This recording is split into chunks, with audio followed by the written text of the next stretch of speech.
Well, well, well. World of Warcraft has released a new game mode, and it's been a blast. This content focuses on the infinite dragonflight, a bunch of corrupted bronze dragons who like to fuck with the timeways.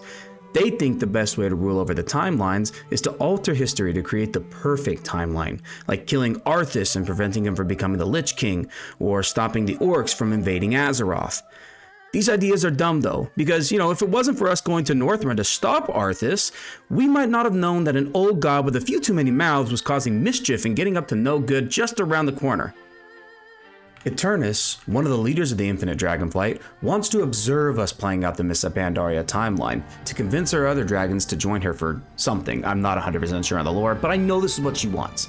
Immediately, I fell in love with the fast leveling and cool abilities and overpowered people murdering bosses before they could utter a single sentence. But let's not get ahead of ourselves. First, let's understand this game. As you level through this remix, you will notice that gear is different, and how you gain stats is through things called threads. You can gather threads from just about anything, looting a corpse, finding chests, finishing dungeons, finding spools, flying through bronze orbs in the sky, etc, etc. Additionally, all of your gear has gem sockets to fill with 4 different types of gems. You have prismatic gems, which give flat stats, tinker gems, which offer a ton of cool passive effects to boost your combat effectiveness, meta gems, which are active effects and provide a massive temporary boost to your power, and cogwheel gems, which usually have some sort of mobility class ability. The more you level up, the more powerful your character becomes until you hit max level. After that point, you can endlessly farm more threads to continue to buff your character until they're so powerful that they can take on any boss, sometimes alone. Why do all this though? That's a tale as old as time. Mounts and transmog. You see, Blizzard re-released a bunch of cool mounts and armor sets to get basically just by playing the game. My favorites, of course, are the toys from the expansion. You buy this by using the currency of bronze, which is also gathered from doing just about anything. You do want to save some bronze though, as the only way to increase your gear's level after you hit 70 is by spending bronze. Now this game mode is great, but it does have some quirks that I'd like to talk about. The first being the solo content.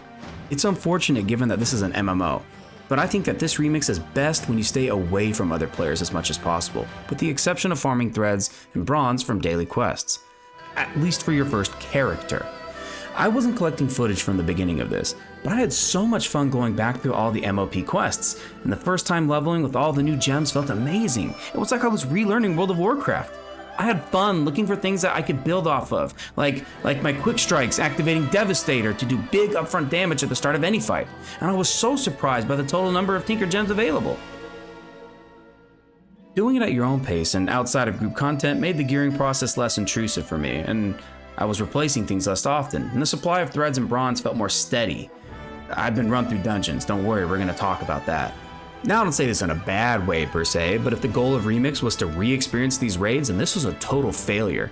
If the goal was to see how quickly you could down a boss before he gets his first quote off, yeah, success. I looked forward to the old fights that I remember doing back in the original Mists of Pandaria, and I was a little bit let down by this. Even when I did the normal raids, they didn't last all that long. I'm hopeful that when I get around to Heroic or Mythic, things will be different, but I'm not too optimistic.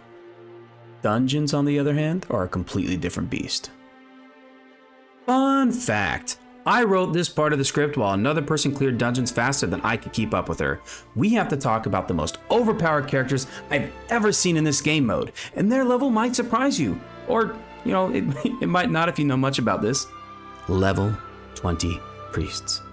If you enter a dungeon with a level 20 priest, you can expect 2 things. 1, somebody's gonna be AFK in your dungeon, but that doesn't matter because of 2. They are buffed out of their goddamn minds.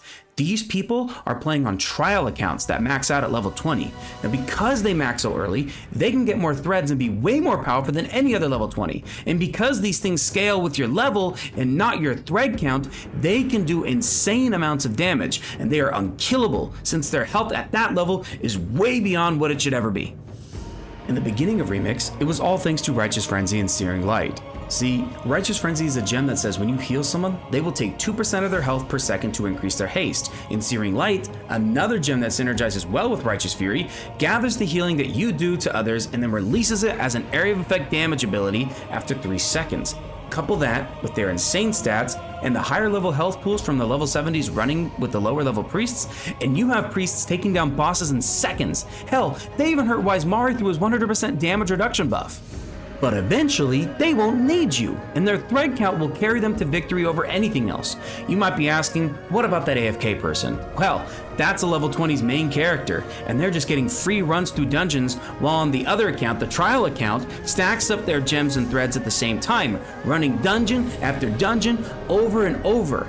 It's pretty funny to see once, but happening over and over again kills the vibe, and you just kind of feel useless. I want to play the game.